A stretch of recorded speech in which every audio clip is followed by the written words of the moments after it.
भगवान देवाधिदेव महादेव की कथा कहती है, जैसे कहीं जाते हैं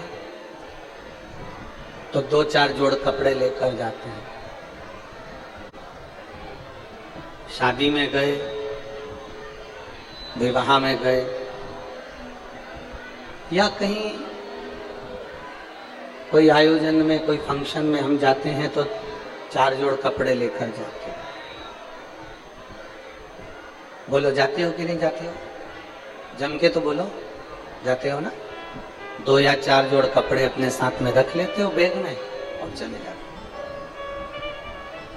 कपड़े कौन से रखते हो?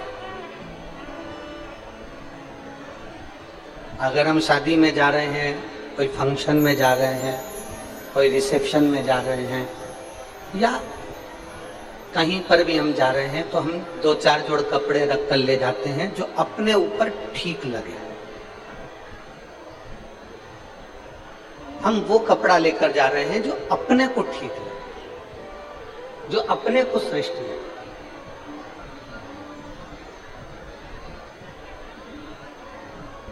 शिव महापुराण की कथा भी ये कहती है कि हम कहीं जाते हैं तो 4 जोड़ कपड़े जो अपने तन पर ठीक लगे उनको लेकर जाते हैं।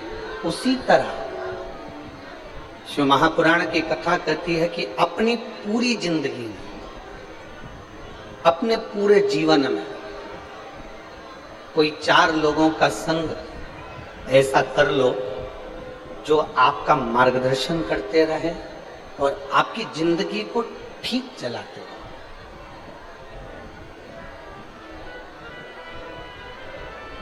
और उन 4 लोगों में सर्वश्रेष्ठ अगर कोई है तो 2 पूर्णता में श्रेष्ठ है, एक माता, दूसरा पिता।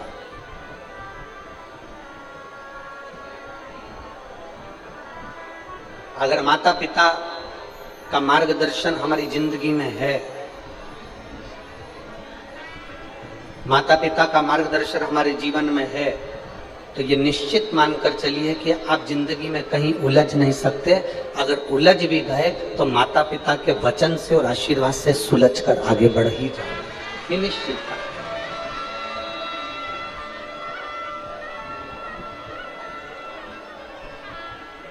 एक मनुष्य का,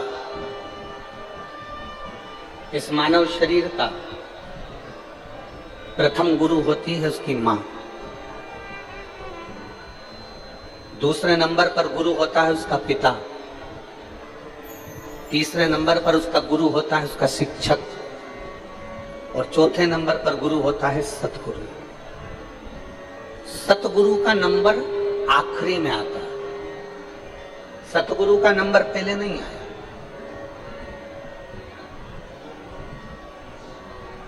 जिस गुरु से आप गुरु मंत्र लेते हो उस गुरु का नंबर चौथे नंबर पर है, आखिरी, उसका पहला नंबर नहीं।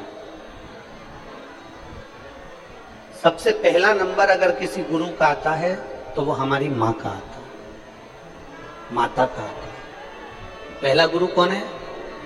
जम के बोलो, माँ। दूसरा गुरु कौन है? आवाज नहीं आ रही, जम के बोलो, पिता। तीसरा गुरु कौन है? शिक्षक, जिसने तुम्हें पढ़ाया,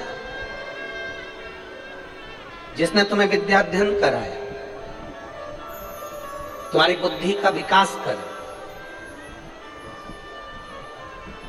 तीसरे नंबर का गुरु है शिक्षक, और चौथे नंबर पर जो गुरु आता है वो होता है सतगुरु, आखिरी है। पर अभी जो वर्तमान की स्थिति देखी जा रही है, अभी जो वर्तमान का समय देखा जा रहा है, इस समय में लोग जो चौथे नंबर का गुरु है उसको पहले नंबर पर लिया है, और जो पहले नंबर का गुरु है उसे चौथे नंबर पर पहुंचा दिया।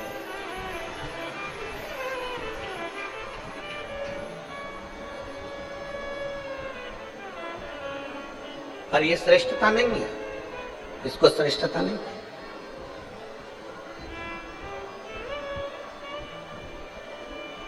चौथे नंबर का गुरु है सतगुरु, और पहले नंबर का गुरु है हमारे घर में रहने वाली बुजुर्ग माँ। पहले नंबर का गुरु है हमारे घर की माता। आज दुनिया के लोगों ने चौथे नंबर के गुरु को पहले नंबर पर लिया है और पहले नंबर के गुरु को चौथे नंबर पर बिठा दिया। आज के जमाने में कोई गुरु आया तो उसको तो लड्डू खाने को मिल जाएगा, पेड़ा खाने को मिल जाएगा। कोई गुरु आया तो उसका तो बहुत सम्मान हो जाएगा, पर घर में जो पहले नंबर का गुरु है माँ और दूसरे नंबर का जो गुरु है पिता, उसका आदर नहीं हो पाता। पर शिव महापुराण की कथा में सबसे पहला आदर अगर किसी का बताया है तो वो अपने माता और पिता का बताया। श्री गणेश जी महाराज ने और श्री षडानंद कार्तिकेय जी ने अपने माता पिता के कहने पर पृथ्वी की परिक्रमा करना प्रारंभ किया। पृथ्वी की परिक्रमा कर लो। भगवान श्री गणेश जी महाराज और षडानंद कार्तिकेय जब पृथ्वी की परिक्रमा करने के लिए जाते हैं तो षडानंद कार्तिकेय तो मोर पर बैठकर पूरी पृथ्वी का भ्रमण करते हैं, परिक्रमा करते हैं। षडानंद कार्तिकेय तो पृथ्वी की परिक्रमा करने के लिए मोर पर बैठकर जाते हैं और श्री गणेश जी महाराज मूसक पर बैठकर, चूहे पर बैठकर अपने माता पिता की परिक्रमा कर लेते हैं। अपने माता पिता की परिक्रमा कर रहे हैं।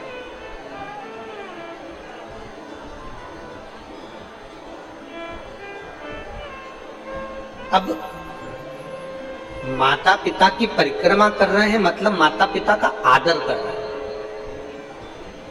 मतलब माता पिता का सम्मान कर रहे हैं, माता पिता को आदर प्रदान कर रहे हैं।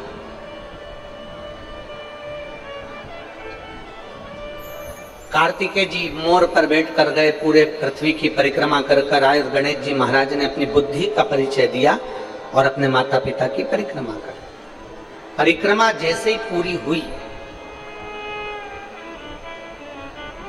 षडानंद कार्तिकेय जी तो अभी पहुंचे ही नहीं थे और गणेश जी महाराज ने अपने माता पिता की परिक्रमा कर ली और परिक्रमा करते से ही भगवान शंकर जी ने उन्हें वर प्रदान कर दिया कि तू प्रथम गिनती में आए।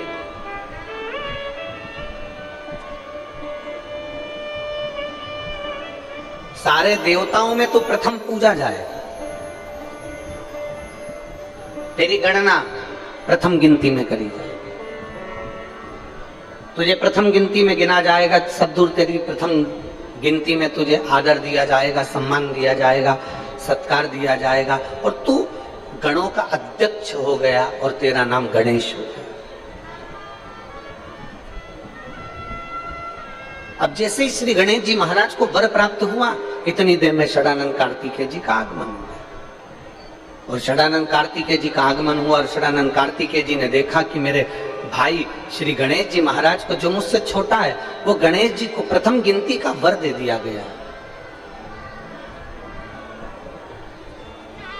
प्रथम गिनती का वर उसको दे दिया गया। अब कार्तिकेय जी पृथ्वी की परिक्रमा कर कर जैसे ही आए, आते से ही अपनी मां के हृदय से लगकर रोने लगे। जरा शिव महापुराण का ये चरित्र अपनी जिंदगी में उतारिएगा।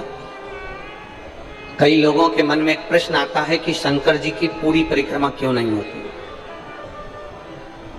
भगवान देवादिदेव महादेव की परिक्रमा क्यों नहीं लगाई जाती, भगवान शंकर की परिक्रमा पूरी क्यों नहीं करी जाती, आधी परिक्रमा कर कर वापिस क्यों लौट आते हैं।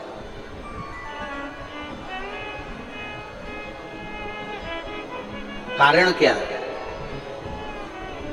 तो इसको समझना जरूरी है। षडानंद कार्तिकेय जी ने माता के हृदय से गले लगकर षडानंद कार्तिकेय जी रो पड़े। आंखों में से आंसू बह रहा, नैनों में से जल झलक रहा और रो रहे। मां ने पूछा, कार्तिकेय तू रो क्यों रहा है, तेरे रोने का कारण क्या है, तू रो क्यों रहा है, तेरी आंख में आंसू क्यों है, तेरे रोने का कारण क्या है। षडानंद कार्तिकेय जी ने कहा, मां माता पिता ने मुझसे कहा था कि पृथ्वी की परिक्रमा कर कर आओ, तो मैं पृथ्वी की परिक्रमा करने के लिए गया। माता पिता ने मुझसे कहा कि तुम पृथ्वी की परिक्रमा करने जाओ, तो मैं पृथ्वी की परिक्रमा करने गया। गणेश जी ने बुद्धि का परिचय दिया और आप दोनों को प्रसन्न कर कर आप दोनों की परिक्रमा कर कर आपसे वर प्राप्त कर लिया। मां, सत्य बताना। माता पिता ने ये नहीं कहा कि हमारी परिक्रमा करो, माता पिता ने तो पृथ्वी की परिक्रमा का कहा था, तो मैं पृथ्वी की परिक्रमा करने गया। गणेश जी महाराज ने पूरे ब्रह्मांड को अपने माता पिता में देखा। पूरे ब्रह्मांड को गणेश जी महाराज ने अपने माता पिता में देखा।